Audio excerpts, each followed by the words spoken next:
पुनः आप सबका स्वागत करते हुए मुझे अत्यंत प्रसन्नता हो रही है।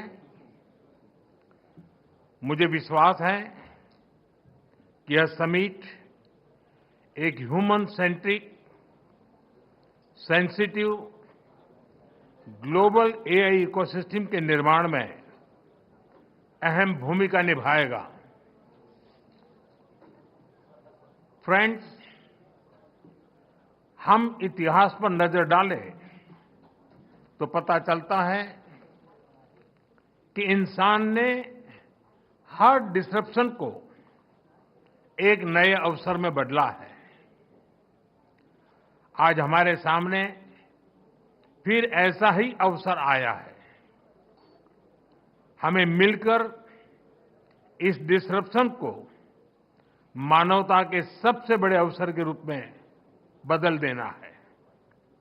फ्रेंड्स, भारत बुद्ध की धरती है और भगवान बुद्ध ने कहा था, right action comes from right understanding. इसलिए ये बहुत आवश्यक है कि हम साथ मिलकर ऐसा रोड मैप बनाएं जिससे एआई का सही इंपैक्ट दिखे। और सही इंपैक्ट तभी आता है जब हम सही समय पर सही नियत से सही निर्णय लेते हैं। फ्रेंड्स, कोविड ग्लोबल पैंडेमिक के समय दुनिया ने देखा है कि जब हम एक दूसरे के साथ खड़े होते हैं तो असंभव भी संभव हो जाता है। वैक्सीन विकास से लेकर सप्लाई चेन तक, डेटा साझा करने से लेकर जीवन बचाने तक सहयोग ने ही समाधान दिया। टेक्नोलॉजी कैसे मानवता की सेवा का माध्यम बन सकता है, ये हमने भारत में कोविड काल में देखा है। हमारा जो डिजिटल वैक्सीनेशन प्लेटफॉर्म था, उसने करोड़ों लोगों को समय पर वैक्सीनेट कराने में बहुत मदद की। हमारे यूपीआई ने उन मुश्किल परिस्थितियों में भी ये सुनिश्चित किया कि लोग आसानी से ऑनलाइन ट्रांजैक्शन करते रहे। यूपीआई ने भारत में डिजिटल डिवाइड को दूर करने में भी बहुत बड़ी भूमिका निभाई है। बीते वर्षों में भारत ने एक वाइब्रेंट डिजिटल पब्लिक इंफ्रास्ट्रक्चर बनाया है। हम इसे दुनिया के साथ भी शेयर कर रहे हैं, क्योंकि हमारे लिए टेक्नोलॉजी पावर का नहीं बल्कि सेवा का माध्यम है। पावर नहीं, एम्पावर करना।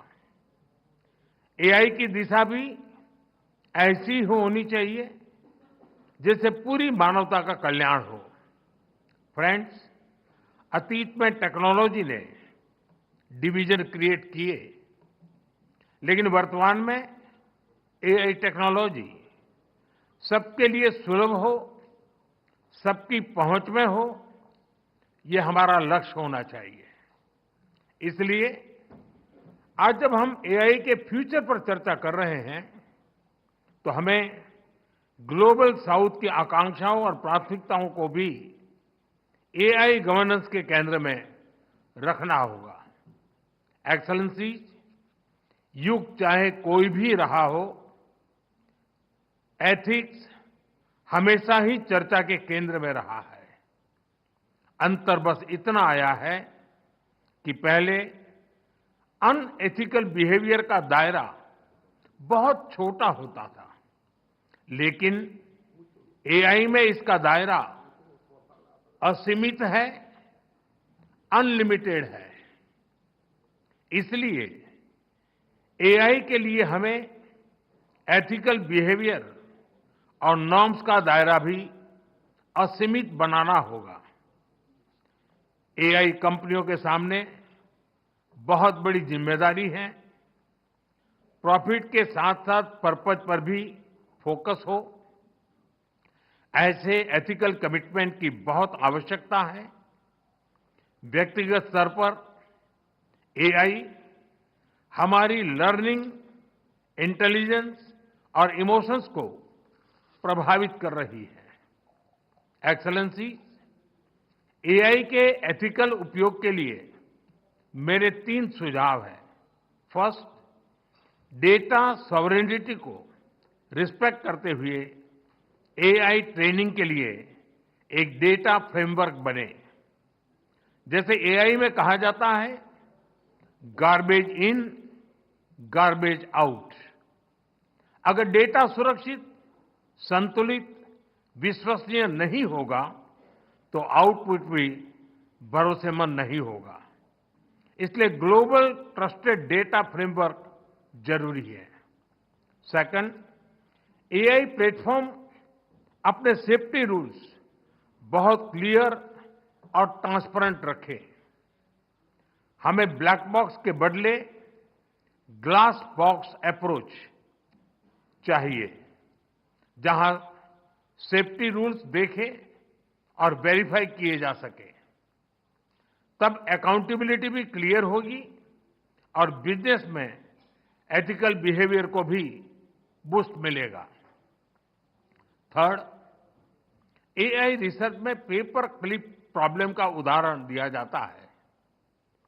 अगर किसी मशीन को सिर्फ पेपर क्लिप बनाने का लक्ष्य दे दिया जाए तो वह उसका एक काम के लिए दुनिया के सारे रिसोर्सेज को दांव पर लगाकर भी वही काम करती रहेगी। इसलिए एआई को क्लियर ह्यूमन वैल्यूज और गाइडेंस की जरूरत है। टेक्नोलॉजी पावरफुल है, लेकिन डायरेक्शन हमेशा मानव ही तय करेगा। फ्रेंड्स, आर्टिफिशियल इंटेलिजेंस, एआई की ग्लोबल जर्नी में एस्पिरेशनल इंडिया एआई की बड़ी भूमिका है और अपने इस दायित्व को समझते हुए भारत आज बड़े कदम उठा रहा है। अपने एआई मिशन के माध्यम से आज भारत में 38,000 जीपीएस मौजूद हैं और अगले 6 महीनों में हम 24,000 जीपीयूज और लगाने जा रहे हैं। हम अपने स्टार्टअप्स को बहुत ही अफोर्डेबल रेट्स पर वर्ल्ड क्लास कंप्यूटिंग पावर उपलब्ध करा रहे हैं। हमने एक एआई कोष भी बनाया है। इसके माध्यम से 7,500 से अधिक डेटा सेट्स और 270 एआई मॉडल्स को नेशनल रिसोर्स के रूप में शेयर किया गया है। फ्रेंड्स, एआई को लेकर भारत की दिशा स्पष्ट है, भारत का विचार स्पष्ट है। एआई पूरी मानवता की भलाई के लिए एक शेयर्ड रिसोर्स है। हमें मिलकर ऐसा एआई फ्यूचर बनाना होगा जो इनोवेशन को आगे बढ़ाए, इंक्लूजन को मजबूत करें और ह्यूमन वैल्यूज का समावेश करके आगे बढ़े। जब टेक्नोलॉजी और ह्यूमन ट्रस्ट साथ साथ चलेंगे तो एआई का सही इंपैक्ट दुनिया पर दिखेगा। तो यहाँ पर प्रधानमंत्री का लीडर्स प्लेनरी में